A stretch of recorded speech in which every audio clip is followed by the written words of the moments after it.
Hello, everybody, and welcome to a victory green hour as the Philadelphia Eagles are coming off their most complete game in a year, defeating the New Jersey Giants 28-3. I'm your host, LJ Harrell, and as always, I am joined by my co-host, Connor Donald. Connor, it was the easiest win the Eagles have had in a long, long time, a year to be exact. Yeah, it felt good. It looked good. But I am not going to get too overly hyped up. Again, they did what they had to do, but this is good. This is what we want to see them do, because last year they couldn't even do what they had to do against certain matchups, and now they're doing it this year. So I can take these. I can ride with these, and I'm excited. I mean, we came out fairly unscathed from an injury standpoint too, which we haven't really been able to do much. I mean, Mekhi Becton, we'll see. But otherwise, we saw the backups in the fourth quarter. We don't get that privilege often, and we got to see the backups. So that's a nice win in my books. The backups with 10 minutes to go in the fourth quarter.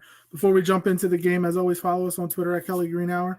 Follow Connor on Twitter at Connor10. Follow me on Twitter at LJHarrell54. And follow Eagles Pin Pool Network on Facebook, Twitter, YouTube, Twitch, anywhere at Eagles Pin Pool. And if you're joining us live, let us know in your comments the player of the game, which I think is obvious. Well, I'll just say it now, Saquon Barkley. And kind of the good, the bad, the ugly, what you saw that you loved, what you saw that you didn't like. And we will definitely discuss it throughout this episode. So the Eagles started off slow. Before you go further, just one last thing. Make sure you check out Eagles Pinpool Network everywhere you listen to podcasts. We are we love our streams, but we are big on the podcasts as well. So go and check them out. Eagles Pinpool Network everywhere you listen to podcasts, Spotify, Apple, Google, or well, it's not Google Podcasts anymore. It's YouTube TV or YouTube, whatever podcast. So make sure you check them out there. And if you can subscribe. And if you can leave a rating, definitely leave a rating. It helps bring more awareness to this awesome Eagles Pinpool Network.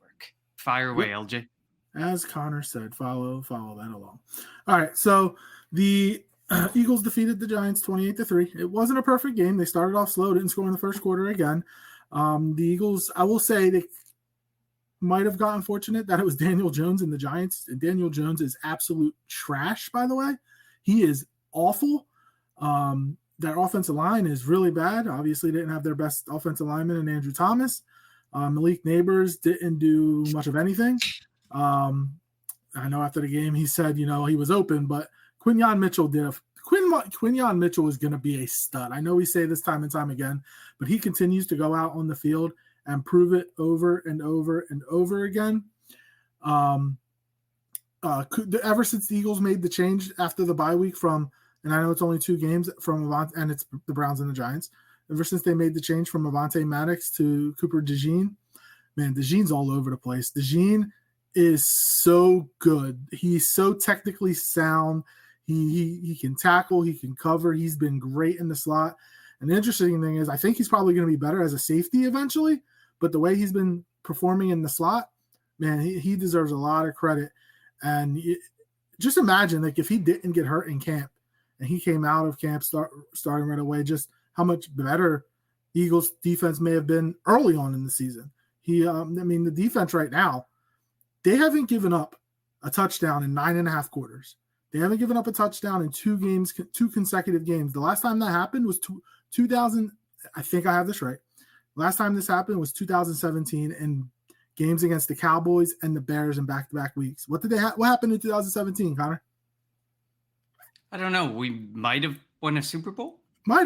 We might have won a Super Bowl. Jalen Hurts didn't have to do much of anything. He was 10 of 14, 114 yards, had a touchdown. Did he miss a couple of plays? Yeah.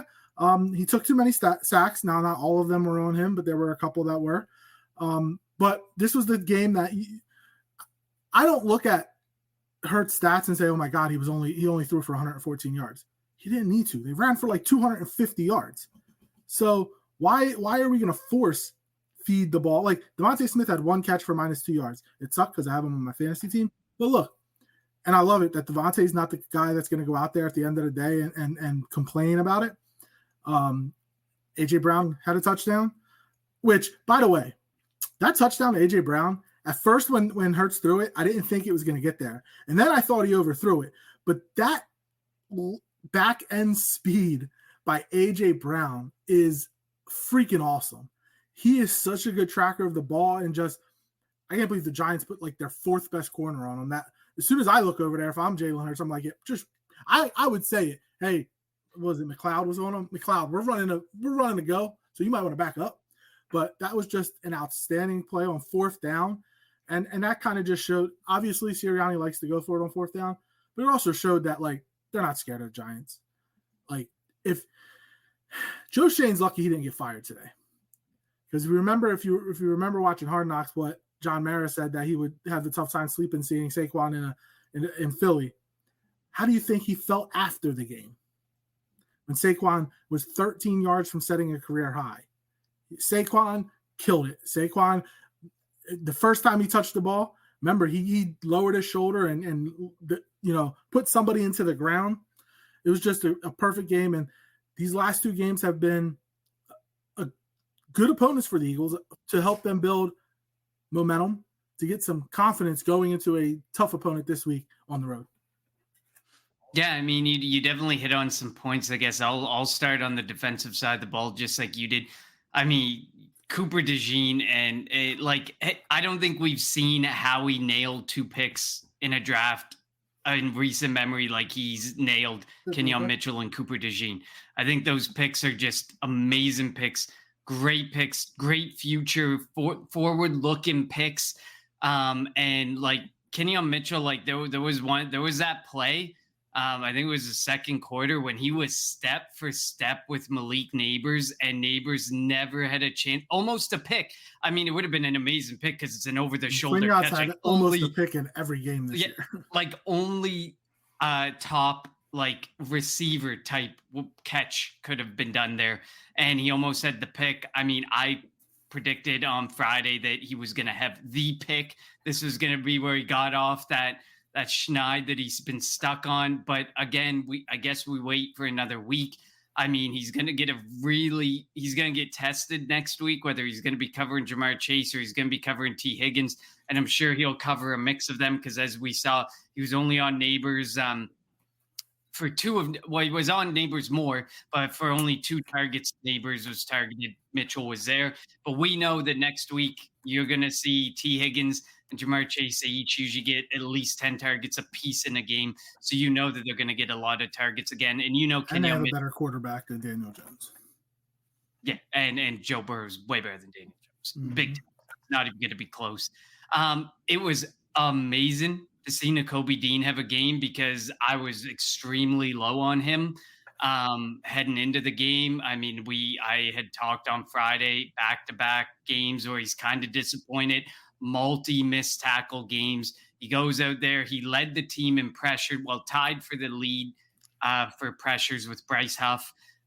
He ended up getting 2 sacks. He ended up with 7 tackles. He only had 1 missed tackle, much better. He wasn't a liability in the coverage game, but really nobody was a liability because Daniel Jones wasn't making anyone really work that hard in coverage. So no one had the chance to really be a liability. So that was nice to see from Nakobe Dean. Nolan Smith had a great game. Bryce Huff had a great game. Some of the names that we've periodically gotten to talk about really had good games, and that was great to see. It's good to see Bryce Huff gaining confidence. I get it. Maybe we're seeing it against weak opponents, and once he gets some tougher opponents, some tougher offensive lines, maybe Bryce Huff isn't going to have a great game, but you need to get some confidence building. Bryce Huff was on a low. He was on a low of lows. Like, you had to get right. Some of these guys had to get right, and some of these guys that we talked about as not even having really much expectations for this game had great games. I mean, we even saw Jalix Hunt get a sack. He finally got involved, obviously, because, the Giants forced our hand in taking starters out. But Jalix Hunt finally saw the field, showed what he could do, went out there and got a sack. Jalen Carter had a couple sacks, wasn't overly dominant through the whole game, but, he had a really good game. Overall, the defense as a whole, this is back-to-back games where the defense – I mean, you gave the stat. It's been like 4 or 5 years since we've seen something like this. 7 years. Yeah, even more. And so it was just the back-to-back dominant games. And I get it. People are gonna be like, well, look at the opponent. Like some naysayers will be like, well, look at the opponent. We oh 7 years since back-to-back games where we didn't allow an offensive touchdown. Like, you need to understand the ramifications of that. That we have faced stretches of opponents just as bad as this over the last 7 years, and we weren't able to put games together like that defensively. So overall, like, I mean, I'll let you hit on some more defense before I go on offense, but overall, this was an all-around really good game. I mean, I guess the only player I was kind of disappointed by was Josh Sweat. I mean, He I had a think he sack, had I guess. a sack, whatever, but who didn't have a sack? I mean, what were we, 8 sacks, 7 sacks? Like, it was a sack party. Yeah, So, so um, before the bye, going through the bye, with the first 4 games, they got 6 sacks. The last 2 games, they've had 13 sacks. That, like, and I get it. The Browns' offensive line is not good. The Giants' offensive line, offense in general, is not good. But you take them where you can get them, and it can build confidence. Like you mentioned, when it comes to Bryce Huff, the one thing he excelled with when it was with the Jets is coming from a 4-point stance. Well, they started doing that, and he's been more productive. Who would have thunk? I didn't like there were 2 plays where Josh Sweat dropped back in the coverage. I think it might have been one of the first offensive plays for the Giants to cover Neighbors, and then Brandon Graham also was dropping back to cover Neighbors. I didn't like that so much. We're fortunate that it's Daniel Jones at quarterback and not anybody else that could have took advantage of it. Also, the Eagles only gave up 119 yards of total offense. Saquon had 187, I think, by himself. So just total dominant effort. And I get it, like, it's the Giants, but they're still paid. Their coaches still have to get paid to coach. So just being able to do that and totally dominate a game. And I will say something though. Even when it was like 21-3, I still didn't feel safe, and I don't know why. I don't know if just the Eagles have done this to me over the last year. But when they finally put Kenny 2 gloves into the game, that's when I was like, all right, it's definitely over. And Drew Lock went into the game for the Giants. But yeah, so the Eagles defense deserves a lot of credit. Look, we were all down on the defense coming into the season. We're all down on Vic Fangio after the Falcons game and after the Tampa game. But he deserves credit for him and the defense deserve credit for the last 2 weeks. Let's be real. They did what they had to do. Now, as I mentioned before, use this as building steps. Use this as momentum going into a tougher stretch of quarterbacks that you're going to face. You're going to face Joe Burrow. You're going to face Trevor Lawrence. You're going to face Dak Prescott. You're going to face Jaden Daniels. You're going to face Lamar. Like you're going to face Matt Stafford. Like you're going to start facing better quarterbacks than Deshaun Watson and Daniel Jones. So use this, and I think getting Sidney Brown back is also going to help because he'll provide some flexibility because he can kind of play that in the box safety type. He showed his range a little bit, almost had a pick. If there's one thing I want the defense to do is create turnovers. They've only forced 2 turnovers all year, so that has to change. They have to find a way to get the ball from the opposing offense and give your offense a shorter field. Yeah, I mean that if there was one thing that we left, obviously beyond my kind of continued disappointment in Josh Sweat, if there was one other thing, it's got to be turnovers. Like we know Kenyon Mitchell has been so close to almost having a pick per game pace at this point. If he can just close those hands around that ball that one time, feel that leather in his hands, I mean, he's gone. I mean, I feel like he'll end up going for 5-6 picks as soon as he can get that first pick and get that confidence level boosted. But just as in overall sense, like we're not forcing fumbles. We're not forcing interceptions. We're not forcing anything. And I understand, the defensive line still trying to get it, still trying to figure things out and get things going. So maybe that's something. They're not confident to go punching after the ball or going after the ball. They're just trying to figure out how to get the guy in front of them down or keep the play in front of them in the first place. So hopefully these past 2 games have gained a head of steam for them and some confidence that maybe they'll start to go after the ball as well. And then we know Darius Slay, not a huge pick guy. Never really has been. He's had a couple seasons, but he's been one of those guys that kind of you've avoided. But from but like Kenyon Mitchell, Cooper DeJean, hopefully they're going to be able to get it together. Hopefully maybe Chauncey Gardner-Johnson, Sidney Brown, like you said, he can be a ball hawk. Reed Blankenship, those guys have some ridiculous closing speed. Maybe they can get some picks and start forcing some turnovers, because we definitely need some of those turnovers. You cannot continue to go. Of course, we didn't commit any turnovers in the last 2 games either, but you cannot continue to go games and not have any turnovers and lose in the turnover battle. It just doesn't work that way. So hopefully the defense is able to take these 2 games and gain some confidence in other aspects of the game and be confident in the game that they're playing now, confident enough that they're able to do some other things going forward, because that would be really great to see and something we definitely need to see. Little G Griffith says, I'm a big fan of Eagles 2024 season. Better Eagles beat the Bengals. Of course, we all want to see them just win out, Little G Griffith. So we agree with you on next week against the Bengals. And yeah, we'll talk about that later this week. Jumping over to the offensive side of the football, again, the ground game was on point. No sense, and as I mentioned, no sense in forcing throws when you don't need to. Just run the ball. And you mentioned something on the onset. The most important thing is they came away unscathed. Besides the concussion to Mekhi Becton, everybody's healthy. Darius Slay got a little banged up, but he came back into the game. So that is huge, because we all know what that field can do to people. And they should be good to go going into this Cincinnati game, which got flexed from 4:25 to 1 o'clock. And the Jacksonville game got flexed from Sunday Night Football to a 4:05 game, which I'm fine with. I prefer 1 o'clock games, honestly. And I'm glad that next week's 1 o'clock. And Sunday night's okay, I guess, but whatever. At least 4:05 is okay, I guess. Against Jacksonville, against Super Bowl winning head coach Doug Peterson and the Jacksonville Jaguars. But yeah, so offensively, if there is a negative, it's too many sacks for Jalen. And again, he did miss a couple. Like he missed Devontae Smith coming across the middle. Now that obviously it wasn't his first read, but he was open. That would have been a first down. He missed Saquon Barkley. That would have been a touchdown. Saquon only had 1 touchdown, probably could have had like 3 or 4. The one thing, did you see the video the Eagles put out of Sirianni talking to Saquon? And he was like, look, you're 13 yards away from your career high. I'm leaving it up to you. Do you want to go in? And he's like, no, let the young guys eat. Man, look, everybody knows I hate Penn State. Can't stand Penn State.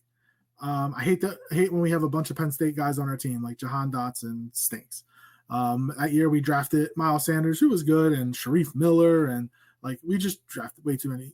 I would much rather do with no Penn State players on the team. But Saquon, for being in his 7th year now, he has the most rushing yards in Eagles history through 6 games. Just think about that. He is on a pace, and if he can stay healthy, man, he's gonna break. I think LaShawn McCoy holds the season record. He's gonna break it. Like he's just been playing out of his mind and finally playing. Just imagine what Saquon's numbers would look like if he was behind an offensive line like this his entire career. Just imagine, like he would be he'd be a surefire Hall of Famer. He's already probably on track for that. But he's just been the ultimate teammate. And even you could even going by what the Giants players have said about him, they all realize everybody realizes it's a business. Like Dexter Lawrence said, look, like we're pals. Like Saquon went to Dexter Lawrence's wedding this summer, but when the ball kicks off in between those lines, it's going to be war. And like obviously that's the mentality for football players, but outside of that, they all love Saquon. At the end of the game, you saw how all the players and coaches went up to Saquon, dapped him up. Like it's just the type of person he is, the type of human being transcends what he is as a player. Yeah, absolutely. I mean, you see like just his willingness to just like he could have a new career high in rushing and he just doesn't care. And on a season where, in some of our past episodes, we've talked about people have to set their egos aside, be team players, seeing Saquon Barkley, seeing that video. But you always knew Saquon Barkley was a team player. He was in it look what he went through in New York for those years. Like you knew that guy was coming with the right mindset, the right mentality, the right everything. And now you just see it even more.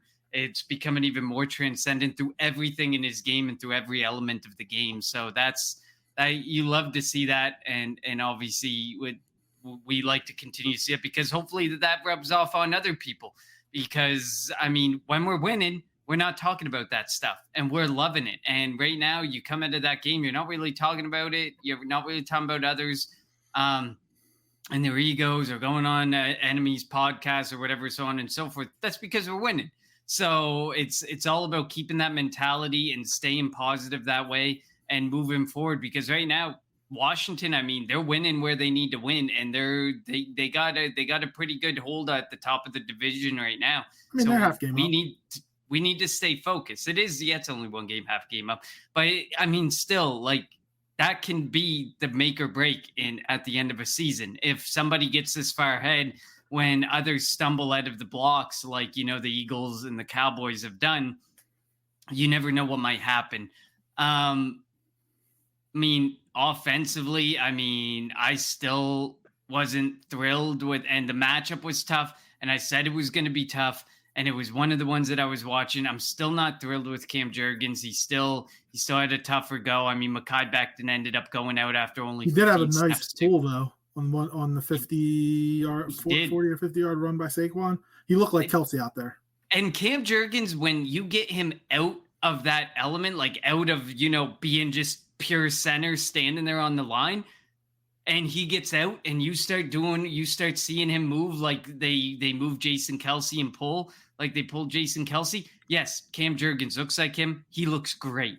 But when he is forced to be in there, you can tell and it'll come. Maybe, it'll come. There's more work to be done. This week was a tough matchup. You lose your starting right guard beside you, who you were probably going to lean on a little bit. So, I mean, there was some things playing against Cam Jurgens. But when you get him out of there and you get him pulling and you get him out there in the run game, he's great. But we've seen this a million times. This offensive line is an amazing run blocking offensive line. Always is, always has been. That'll never change. That's just part of the Jeff Stoutland mentality and the offenses that get instilled when any offensive coordinator comes, because they know what they can do with this offensive line.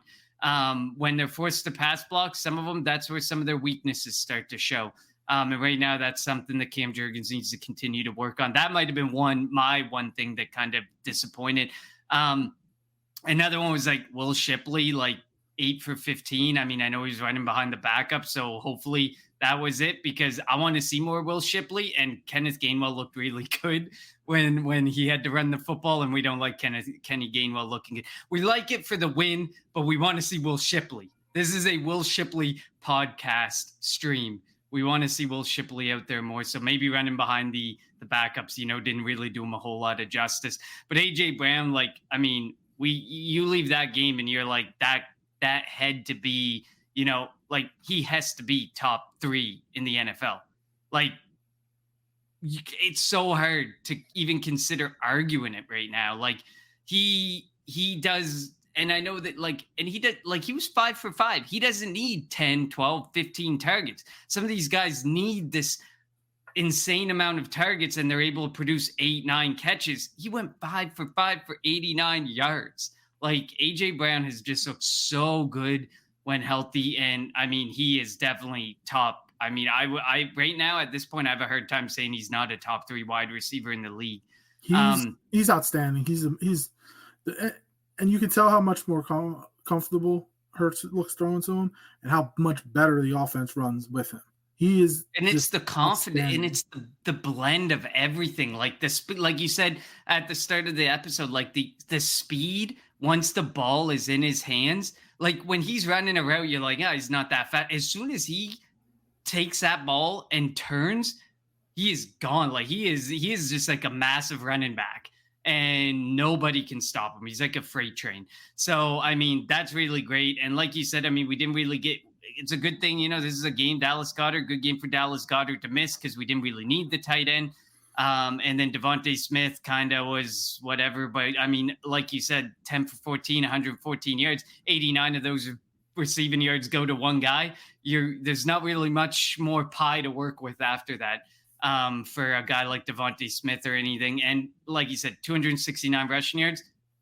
You didn't need these. You didn't need to force throws. You didn't have to do any of that. You were just grounding and pounding and owning it there. And I mean, the Giants defense did decent. Like 28, it could have easily been a lot more than 28. I mean, the again, Eagles left a lot of points on the field. They definitely did. And again, the slow start. Still, no more. The streak continues. No points in the first half. The slow start. The first drive was typical a la Eagles fashion. I mean, they got first down at least. We got first down, but you get like the chunk play, and then you turn to pass, and it just things don't like they just don't know how to take what's being given to them. I think we should have scored in the first. We could have scored in the first. It's just something about the first quarter has us defeated this year. But I mean, this week for sure, like the Bengals, like our defense has been great. I get it, but the Bengals can put points on the board in a hurry. So you don't want to end up being. I mean, look, and we're going to talk about it more later this week, but the Bengals also, I think, only put 17 up on the Giants. Like the Bengals are a notoriously slow starting team, and maybe now this is where they could potentially start picking up again. The last two teams they faced are the same two teams that the Eagles faced the last 2 weeks. So, like they're both, and I know that the Bengals are, I think, a 2.5 point favorite at this right now, 2.5 point favorite, but like it still should be a really good matchup. And again, we'll talk about it later this week. But those weapons that they have, I mean, the Bengals defense can be had. It's just we need consistency, and hopefully the Eagles can score for first quarter. But back to this game. It definitely helps to get out to the early lead. And we saw it. I mean, we did leave the second quarter up 14-3. We went into the half with the 2-score game. And that's something that we talked about on Friday was you needed to get that 2-score lead. And then you may not have to look back. And here we go. We never had to look back once we got that 2-score lead. And it was good to have that 2-score lead because then if mistakes happen or things happen, you leave things on the field. It's not the end of the world. But we've been leaving things on the field, points on the field in situations where we've been on the flip side, where we've been down a score or two, and you can't be doing that. So hopefully some things change in the coming weeks. But I mean, there's not a ton more to dive into offensively because beyond that, like it was an AJ Brown, it was a Saquon Barkley game. And I mean, you could nitpick some of the little things. Like I see people saying, oh, a couple Jalen Hurts misses. I mean, nitpick what you want, 28-3. That's all you got to say. And he hasn't turned the ball over in 2 games. This stature is a win. He hasn't turned the ball over in 2 weeks either. Like one thing we were saying is we want him to protect the football. And while he's been taking sacks, maybe that's his way of protecting the football. He's not putting it in harm's way. So like we can't want one thing and then when he does it, be like, well, you need to do this other thing. Like you can't have your cake and eat it too. So like pick one, pick the other. He's protecting the football. If that means he's going to have to take a sack, while it can be frustrating, let the man live. If the possessions are ending in kicks, that's good. Doesn't matter if it's a punt, doesn't matter if it's a field goal, doesn't matter if it's an extra point. If they're ending in kicks, that's good. You don't want him to turn the football over. And him being clean the last couple of weeks is a very good sign, and hopefully maturity. And hopefully like him and Kellen Moore are starting to gel better. Just like Vic Fangio's gelling with this defense, the defense that he got, because the defense looks better again against some inferior opponents, but that builds the confidence. So hopefully going up against better defenses down the line for Hurts, he knows he doesn't have to force things and he can get away and he can, complete a game or multiple games without turning the ball over. So that's a good sign for him. Definitely. I mean, I know that this isn't Eagles related, but I mean, from a Giants standpoint, like there's a chance you're going to be drafting high. Like, do you start to consider life after Daniel Jones? Like, has there been enough? But like, I mean, I see Giants fans right now mock drafting Ashton Genty to the Giants, thinking that the all-inclusive answer is what you let go. You've already let go of Saquon Barkley. You think everything gets fixed. You got Neighbors, so now you're going to draft a running back, and this is going to turn Daniel Jones around. Like, I mean, I don't even know. Like, so I haven't been seen. I haven't had a chance to really look deep into what the quarterback class is going to look like. I mean, Shador Sanders, I guess Nussmeier from LSU, Jalen Milroe from Alabama, maybe Quinn Ewers from Texas. I'm just trying to think. I've seen some comments. Dylan Gabriel. I've seen some comments, and there seems to be some skepticism around it. Like, it almost feels like there's going to be some reach in. There's going to be almost feels like, what was the class when it comes to quarterbacks, they're always reaching. Teams that need quarterbacks will trade up to draft a quarterback, even if, I still think Bo Nix was drafted too high. Now he has a winning record. I think, he's 4-2 or something. Yeah. But I think he got picked 12th. I still think that was too high for him. I don't really think he's that great of a quarterback. What almost makes you think back to Kenny Pickett was picked in the first round. He shouldn't have been picked in the first round. So quarterbacks will always the quarterback position is the most important position in sports. So if you don't have one, you're gonna if you think you found one in the draft, you're gonna move up for him. Even the Daniel Jones scenario, look how good this defense has been. If you have a half competent quarterback there, could that flip the script and have them be 4-3, 5-2? There's a chance that you could. I get there's other needs. Obviously, the offensive line isn't that good. They got no running game. The receiving game, I think we've seen enough of Wan'Dale Robinson and Darius Slayton to know that they're just secondary. They're more like third pieces. They're like a Jahan Dotson for the Eagles. They're not people who should be taking on that secondary load of offense. I just thought it was something worth visiting after this game because, Daniel Jones is throwing up dud after barely able to get to 100, 150 passing yards. I feel like it's people were thinking of it. I saw a bunch of Giants fans mock drafting Genty, and I'm like, you really think that getting a running back like Genty is going to be the answer? You had a running back to that caliber in Saquon Barkley for 5 years, and they did nothing. They weren't able to do anything because they had no quarterback. Mm-hmm. Again, there are teams that are gonna, the Raiders, are gonna need a quarterback. Just trying to think quickly, going through some of the teams. The Raiders, the Giants. You know who? Oh, never mind. He just got paid. If he didn't get paid, Dak Prescott could have ended up with a Raider or a Giant. But the Dallas decided to give him a contract, and now look at him. Jacksonville paid Trevor Lawrence, and it's starting to look a little credible.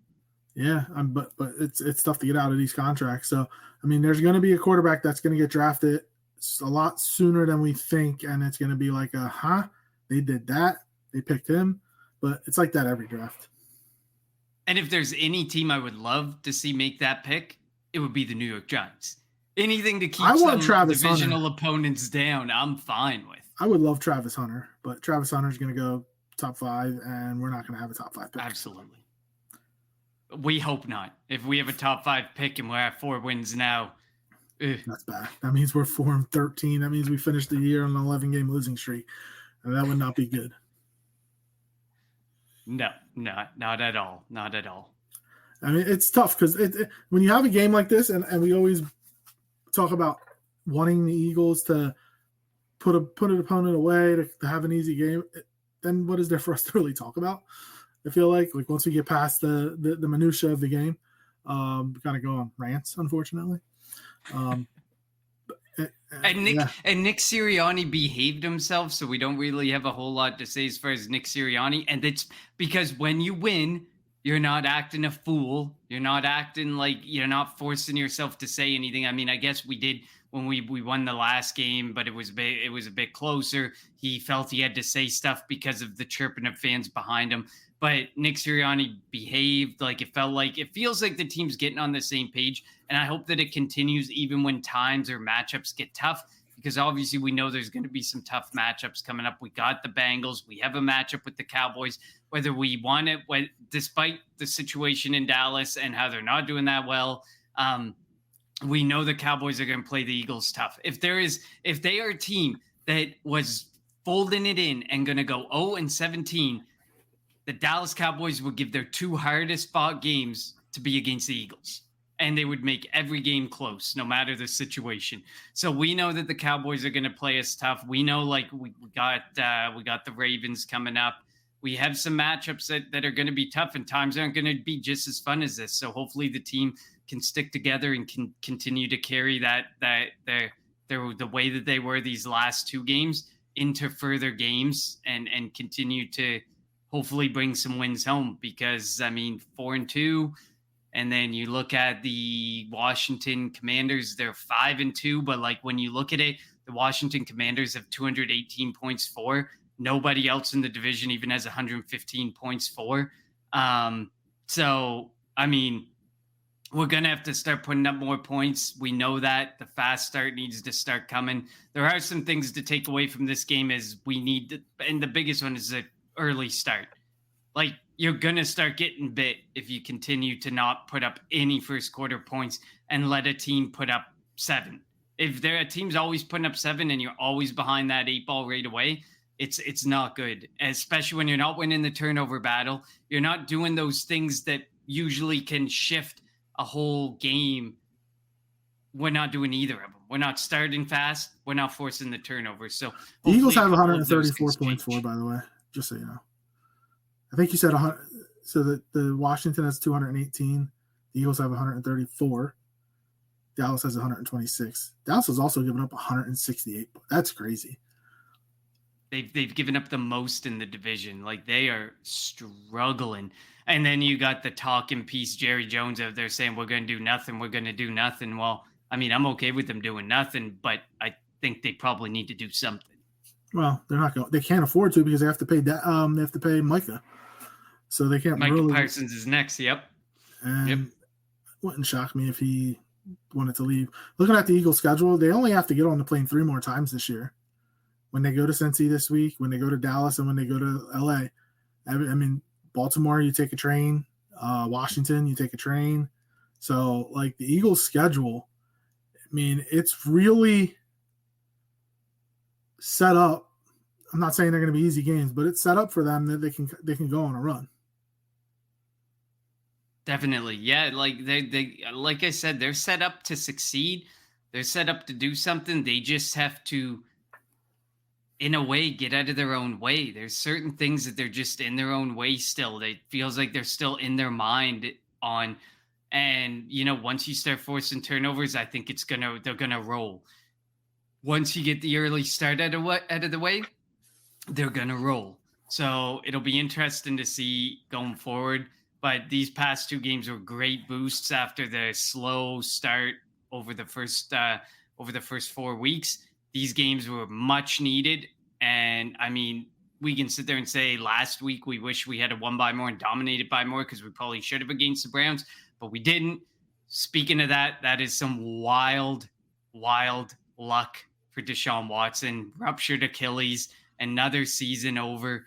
And the Browns have to pay, no matter what, every nickel and dime of that contract, no matter what you try to do to restructure, eventually every bit of that $240 million contract will be in his pocket at some point. And no one's going to take that. No one's trading for that at this point. The injuries this weekend were bad. I mean, Brandon Ayuk's out for the year. He has an ACL injury. DK Metcalf has an MCL injury. He's going to try to play this week, but he's considered week to week. Jaden Daniels, some bruised ribs. He's considered week to week. So the injury bug is definitely hitting the NFL. We were talking about Quinyon Mitchell earlier. Here's a stat. Eagles rookie cornerback Quinyon Mitchell leads all 28 defensive backs who have been targeted at least 33 times this season in passer rating allowed. And I'm pretty sure if he's not the top, he's top 3 with passes defense because he can't catch the ball. There's a reason why he's a corner, but he's just been outstanding as a rookie. Like I don't know if there's any other defensive rookie that's having a better season than him thus far. I can't think of one off the top of my head. No, I think he should be the clear front runner for defensive rookie of the year. And I mean, at the end of the day, if he's not giving up a ton of yards, if he can't catch the football, as hard as infuriating as it can be from time to time, as long as he's not giving up a lot of yards, as long as he's not giving up touchdowns, I'm okay with it. I'm happy with this. But I would love for him to get his hand on the ball a couple times. Definitely. I thought for sure was going to happen this week. Of course, that was going to be an extremely hard catch to make if he was able to make that one, the throw that was overthrown to Malik Neighbors and that he had his hands on again.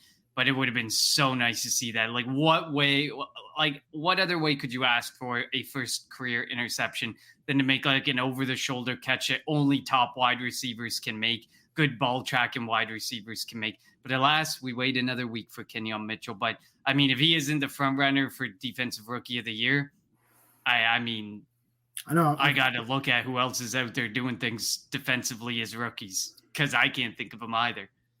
I really can't think of him, but he's been outstanding with the way he has started this year. All right. Well, Anything else you want to talk about when it comes to this game? Because no, I mean, I think we hit on it. There's not a whole lot to hate on. I mean, we gave a few things. There's a lot to love. We gave a lot of love, but I mean, onto the Bengals, onto Cincinnati, and I mean. And I do want to point out, like, you know, the flexing of games, I don't think is so much to do with the Eagles as much as it is to do just with the Jaguars are not primetime football.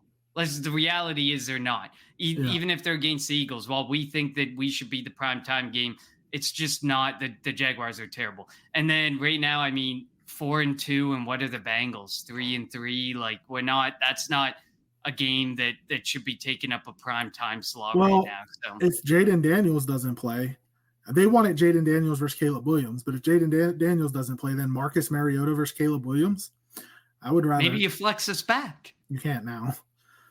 No, who wouldn't want? I mean, Jalen Hurts and Joe Burrow, I still think can be a good game. I still think this week's going to be a decent game. It's going to be a good game to watch, and it'll be good to see the Eagles get another challenge, because we had those first two games. We had those games back to back that were much easier than me and you had anticipated. We knew they could be that easy, but were the Eagles going to make them look that easy? We weren't 100% sold, but they did. So it'll be good to see them get some competition again and hopefully continue these winning ways in these more confident ways. Yeah, I have no idea which way I'm going on for Friday. It might take me all week to figure this one out. I have. So last week in just straight pick 'em, I went 14-0, and right now I'm 12-0 this week too. So 26 straight picks, and there's 2 Monday night games tonight.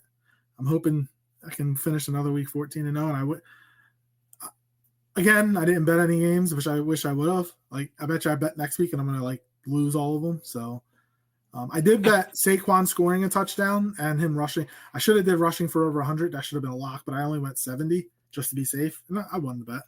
But yeah. So Saquon being a lock. If you think about it, if there's a player this week, like right now, without diving into the game that I think is going to have a big game for the Eagles, I would say Devontae Smith. But we'll see what happens.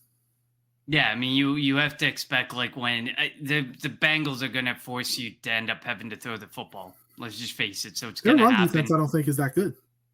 Their run defense isn't that good, but I mean, if you don't think that Joe Burrow can go out there and start just dropping dimes to T. Higgins and Jamar Chase and going score for score, if you have a run game versus a pass game, eventually Jalen Hurts will likely be forced. So Jalen Hurts will have to throw more than 14 times and 114 yards. I'm just saying that. It helps when you have, I mean, like Jamar Chase and T. Higgins are good. So are A.J. Brown and Devontae Smith. So it could come down to like maybe the outside, like Mike Gesicki and Calcaterra, even though I think Goddard may potentially try to play this week. We haven't heard anything, obviously. They haven't practiced. But it could come down to like the 3rd, 4th, 5th options. Yeah, definitely. I mean, I can't wait for this game. I think it's going to be a good game, and hopefully things continue. Usually whenever we play in Cincinnati, it's a tie, though, so who the hell knows what's going to happen. Oh, wouldn't that just be a killer? When with Washington doing what they're doing in the division right now, and you have a chance, like, if Jane Daniels doesn't play, to, you know, take that half game lead and put it into your back pocket instead. But then you tie a game. Oh, yeah.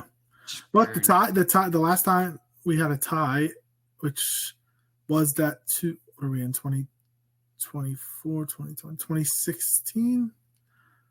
No, in 2020. I forget. Whenever it was, we had a tie. It helped the Eagles make the playoffs. So a tie can come in handy as well. I forget the last Definitely. time. Whatever. All right. Well, so the Eagles won 28-3. They're 4-2, half game out of first place in the NFC East, behind the 5-2 Washington Commanders. Still weird to say. The Eagles travel to Cincinnati to face the Bengals this week. Joe Burrow, Jamar Chase, T. Higgins. We'll be back later this week to get you set for that game. We'll also have our unheralded players of the week. Since there are 2 games tonight, we're not going to do that tonight. And we'll have our predictions. And honestly, I have no idea where I'm going with this one yet. I don't know about you, but I don't know where I'm going. I have no clue yet. This defense, I think it's the defense. The defense has me thinking, can we really shut down that Joe You're not going to shut Burrow, them down, Jamar but Chase? can you slow them down? But can we slow it enough, and can Hurts put up enough? Like, I'm back to, the struggle I had through the first 4 weeks and why I couldn't have confidence in this team to come out the gate like 4-0 or anything. So I'm stuck in that point too. Like, I'm going to go back and forth all week, watch the injury reports. I mean, the more weapons we have, the better. So, I'm pretty sure the Bengals lost their left tackle, if I'm not mistaken. So that should be fun. Be interesting to see. But yeah, if you were to ask me right now, I would say undecided. Yeah, me too. Thank you all for tuning in to the Kelly Green, a Victory Green Hour here on the Kelly Green Hour. As always, follow us on Twitter at Kelly Green Hour. Follow Connor on Twitter at Connor10. Follow me on Twitter at LJHero54. And follow Eagles Pin Pool Network on Twitter, YouTube, Facebook, Twitch, all the podcast places at Eagles Pin Pool. For Connor, I'm LJ. The Eagles are 4-2. We'll be back later this week to get you set up for the Eagles and the Bengals.